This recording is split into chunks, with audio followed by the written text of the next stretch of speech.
Can everyone hear me? Yep. There we go.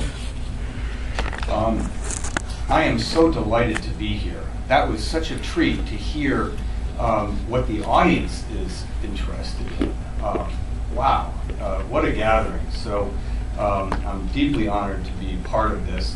I want to thank the National Academy of Sciences and Leonardo for such an insightful idea. And obviously in DC and Maryland we have so much going on. I'm just going to give you a sort of whirlwind blast of what I do and maybe have some fun with that. Even though my master's degree is in painting, I became a filmmaker soon after graduate school, and yet my filmmaking deals with objects. I enjoy the film part, the ethereal part, the digital part, but I also like to touch things and build things and paint things and get stuff all over me. I just can't let go of that. I don't know how many other artists here struggle with that same thing. Of course, I work in the Imaging Research Center at UMBC, and we all love our digital manipulations, but the stories about throwing pots and chopping wood and all those kinds of things are always around the table at lunch.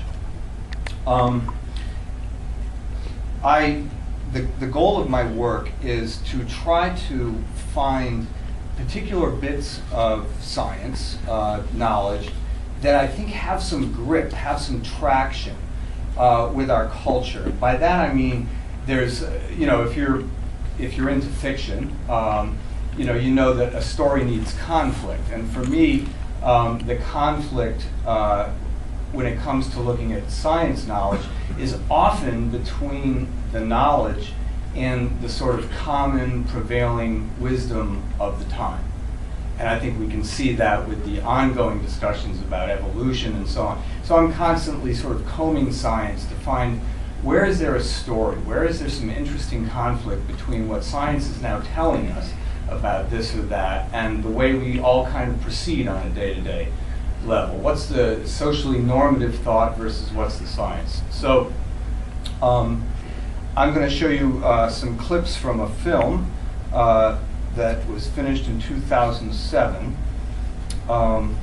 called Euphoria, and it was an NIH-funded film, and it was about the science of happiness. But I think you'll see that in my work, instead of what I'm going to call more of a textbook or even PBS approach, and I'm a big fan of PBS, so don't get me wrong on that, I'm reaching back into the history of art for two very big, I want to say, art notions that we don't often see in material about science, and that's metaphor and ambiguity. And I understand that ambiguity is not always a good thing in science. I get that. But in the art world, it sort of is. So let me just, and I'll talk over this film. You'll hear a little bit of sound, but I just want to kind of give you a blast of this, see what happens.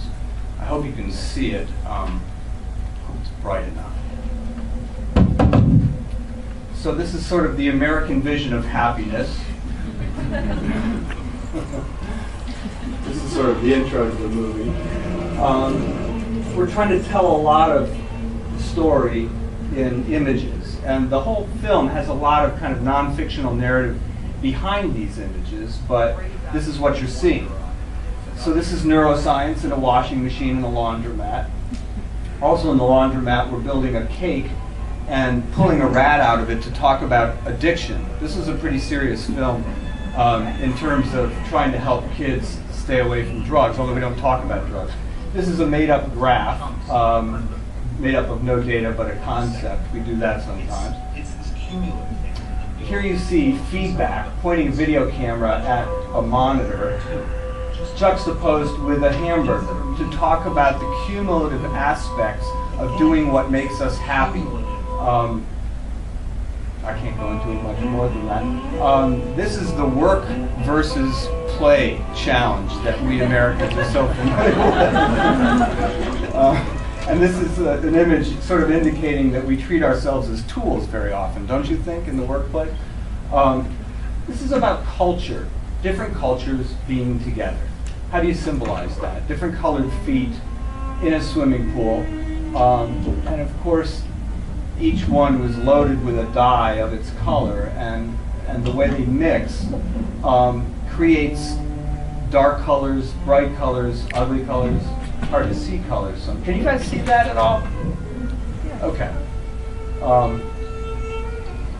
You know, I just have so much fun coming up with these, and they're not terribly complex metaphors, but they go by fast. So it's sort of more of a language than a bunch of separate pieces of art, if that makes any sense.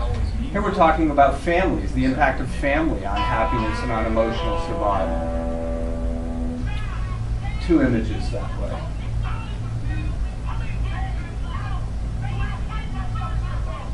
But that was it. She stood us up for an interview. We couldn't get in touch with her. So she fell off. This is one of my favorites. This is building an angel out of stakes in the middle of a hot field in the summer.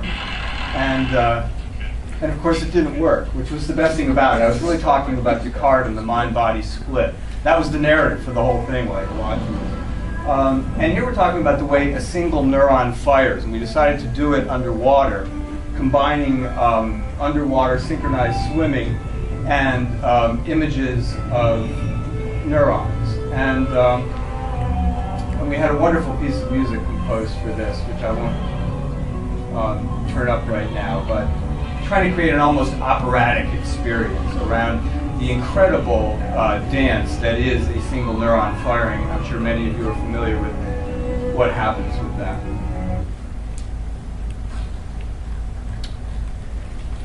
It's hard to get people to understand how many connections there are in the human brain. I know some of you have faced this challenge. So, you know, strapping a microscope to a tree and then comparing trees, asking how many trees would it take if each tree was a neuron? How big a forest would it take to have as many neural connections as a human brain? As it turns out, 2.5 times the size of Texas. And here we're talking about how memory works. I mean, you can see that we're kind of reaching out. You know, the audience was young adults, sort of 15 to 22. And we wanted to keep them guessing, giving them things they didn't expect. Here we're connecting branches in the woods, again, talking about neural plasticity, how your brain grows to meet challenges, a huge and profound idea for young people.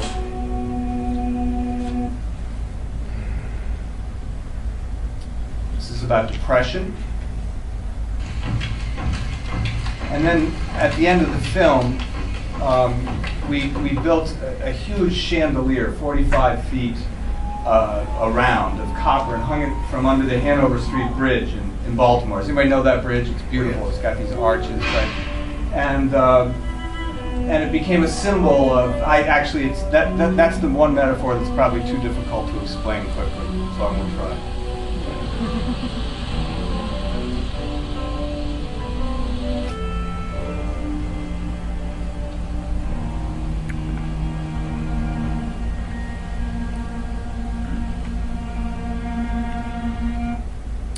That sort of rapid fire tour through these crazy metaphors.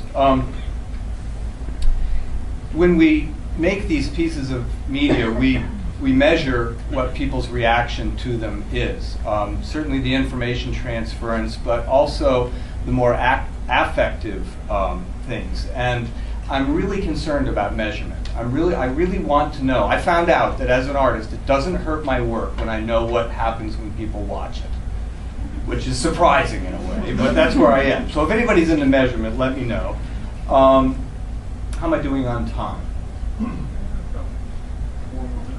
4 more minutes. Okay, I may have to fast forward a little bit. Let me try to connect. Let me try to connect this back to the ancient tools that we artists use. So here I work in a imaging lab, and we just use the latest technologies for making websites and doing video games and all this kind of stuff. But that doesn't mean I can do any of this without painting. And so the film you just saw started with an enormous painting, and here are some images that I've done recently that will get me to my final point here.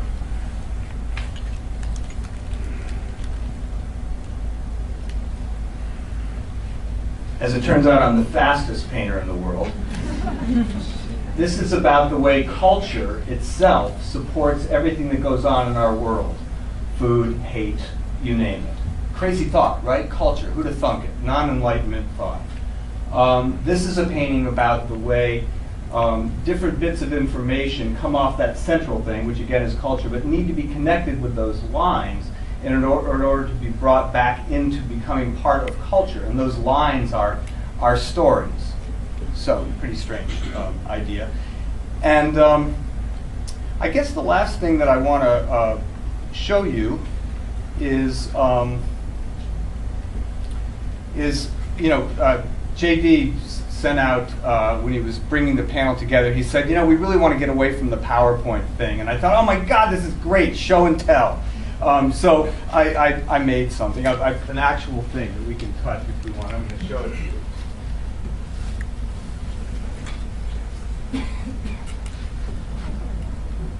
Valentine's Day, well, we're close, right?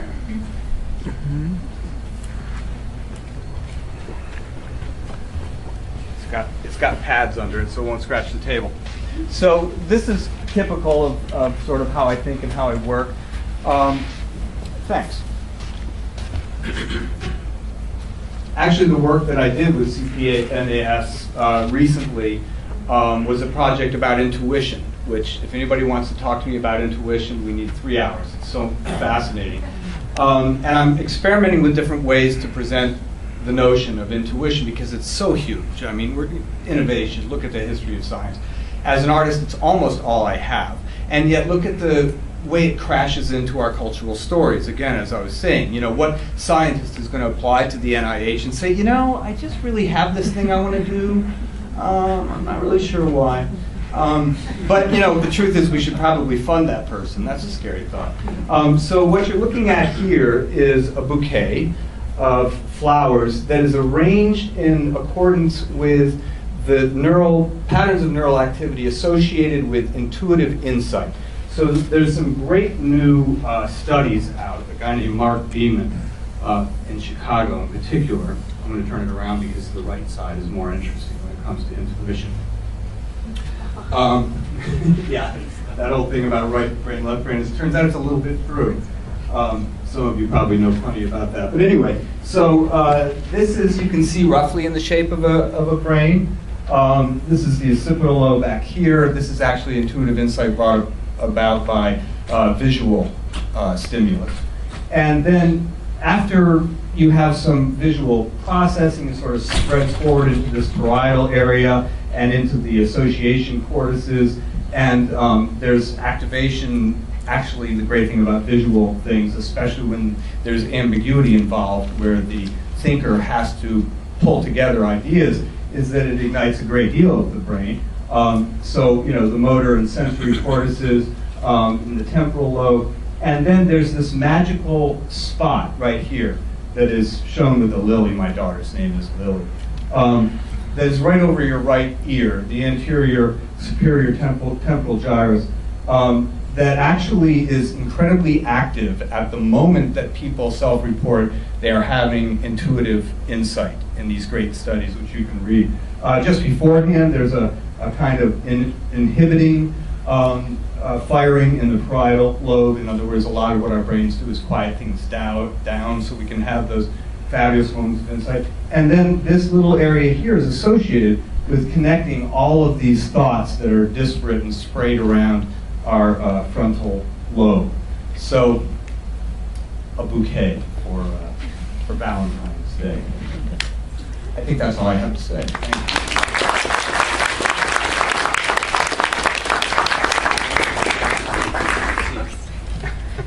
Thank you.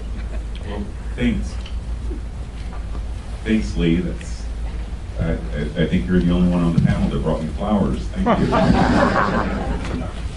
So we're going to turn this over to Tom. See what gets him out of bed in the morning, what gets you excited about your work. Thank you, JD, and I'll just echo the welcome you heard earlier. I mean, the introduction we heard was incredible, and now